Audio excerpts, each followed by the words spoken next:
Catulle Mendès, la tueuse d'écho. C'était dans le sous-sol d'une de ces sales brasseries où la police tolère que l'on boive encore après que tous les cafés et tous les débits de vin sont fermés. À des tables de bois, sous la poussière jaune du gaz, s'accoudaient les lassitudes saoules des rôdeuses nocturnes qui avaient fini leur besogne et de quelques hommes qui les avaient attendues tout le soir. Elles fardées, eux très blêmes et rasés de près comme des cabotins. Comme nous allions sortir écœurés de cette curiosité satisfaite, « Regarde, me dit mon compagnon. » Il me désignait, seule, assise au fond de la salle, une femme très grande, très grasse, dont les cheveux roux, en touffe, bouffaient autour d'une toque à plumes.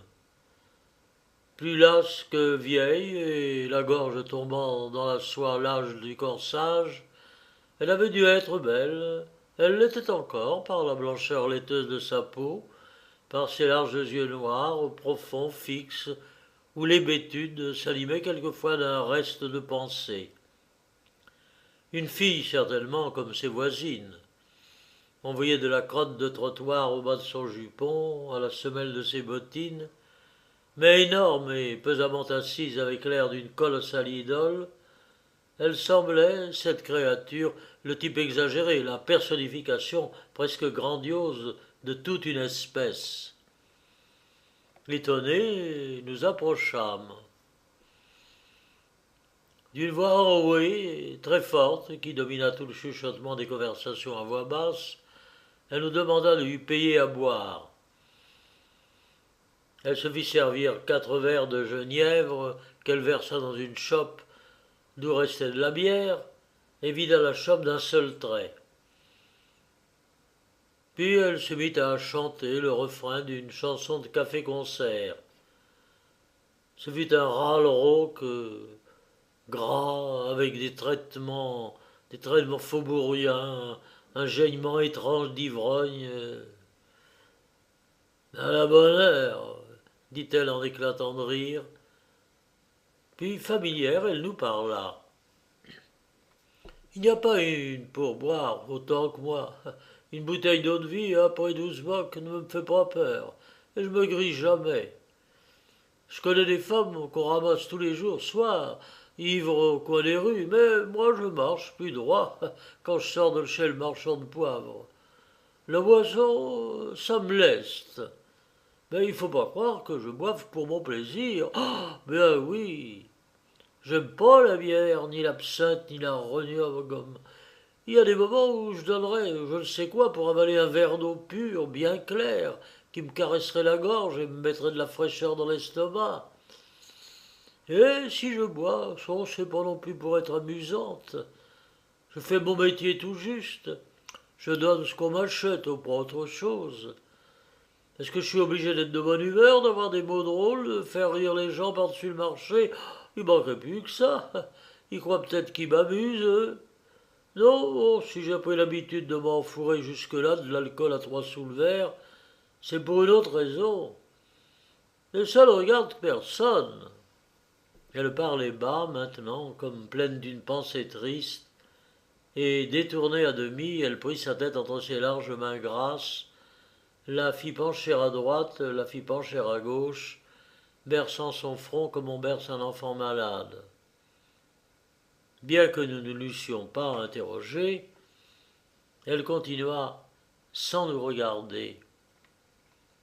Oui, pour une autre raison. Oh, si vous voulez la savoir, je veux bien vous la dire. Il faut que je vous explique une chose. C'est pas gai tous les jours ni toutes les nuits la vie que je mène.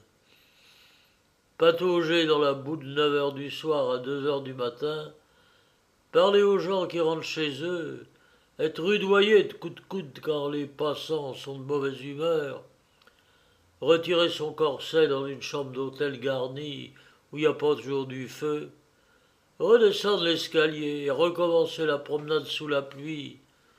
Oh, ce sont des amusements dont je me passerais bien. Dans les commencements, surtout, c'était dur. Au moment d'aller sur le boulevard, j'avais des envies de sortir par la fenêtre. Mais quoi, que voulez-vous? Fallait manger, n'est-ce pas? Et je vous demande un peu si j'aurais trouvé du travail ailleurs que dans l'atelier des 80. Quand on est tombé où je suis plus moyen de s'en tourner, plus moyen de s'en tirer, c'est une glu qui tient ferme, la crotte du ruisseau. Enfin, peu à peu, je me suis habitué. Tous les métiers ont quelque chose de désagréable. Eh bien, à présent, je me suis fait au mien. Si on me mettait dans mes meubles, si j'étais plus obligé de descendre dans la rue, je saurais peut-être pas à quoi passer le temps. Ça me manquerait de ne pas être mouillé par la pluie, sali par la boue, battu par le vent et bousculé par les hommes. Bref, moi, je vous dis que j'ai pris mon parti, et puisque c'est comme ça, tant pis, voilà, hein, c'est comme ça. Ah, seulement il y a une chose à laquelle je n'ai jamais pu m'habituer. Pour que les gens fassent attention à vous le soir, il faut leur parler, n'est-ce pas? Eh bien, chaque fois que je parle à quelqu'un en le tirant par le bras, les mots que nous disons, vous les savez bien, je ne puis m'empêcher, c'est plus fort que moi, d'avoir le cœur serré, affreusement, comme si j'allais mourir, et j'ai toutes les peines du monde à ne pas pleurer toutes les larmes de mon corps. C'est pas à cause des paroles que je dis oh non, non, ni à cause de la honte de faire ce que je fais. Je suis pas si bête, bien sûr. Mais c'est à cause de ma voix que j'entends. Quand je me suis bien reposé, quand j'ai dormi toute la journée, ma voix n'est pas rauque et grasse. Je l'entends très douce, au contraire, très pure, comme elle était autrefois, du temps que j'étais gamine chez nous à la campagne. Mais elle me tue, cette voix. Je la reconnais et me rappelle les choses qu'elle disait. Oh, je me souviens de la maison du père et de la mère et des petites sœurs qui sont pas revenues à Paris, elles, qui se sont mariées au pays. Elle me fait penser aussi au rendez-vous que j'avais derrière la haie avec le fils du forgeron. Un bon gars, hein, qui m'embrassait à plein bras, me baisait bruyamment la bouche. Vous savez, nous on ne nous baisse pas sur les lèvres. Et qui m'aimait, pour sûr, et que j'aimais aussi. Ça me rend folle de demander: vous ne montez pas chez moi, beau blond? Avec la voix qui disait à ma mère: bonjour, maman. Avec la voix qui disait à mon amoureux que je ne le quitterai jamais. J'essaie de parler bas pour ne pas m'entendre ou de rire aux éclats tout en parlant.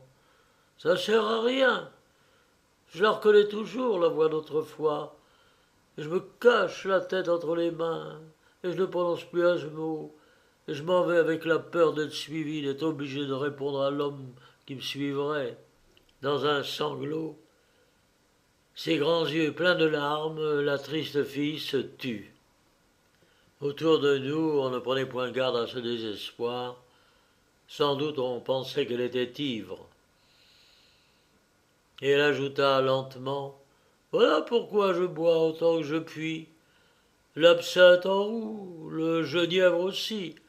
Après avoir bu, j'ai plus le son de parole que j'avais dans le temps. Et à force d'avaler tout ce qui sèche et brûle la gorge, j'espère bien arriver à ne jamais plus entendre, quand je tire le bras aux hommes de la rue, la voix douce dont j'appelais maman et dont je disais que je l'aimais à mon premier amoureux.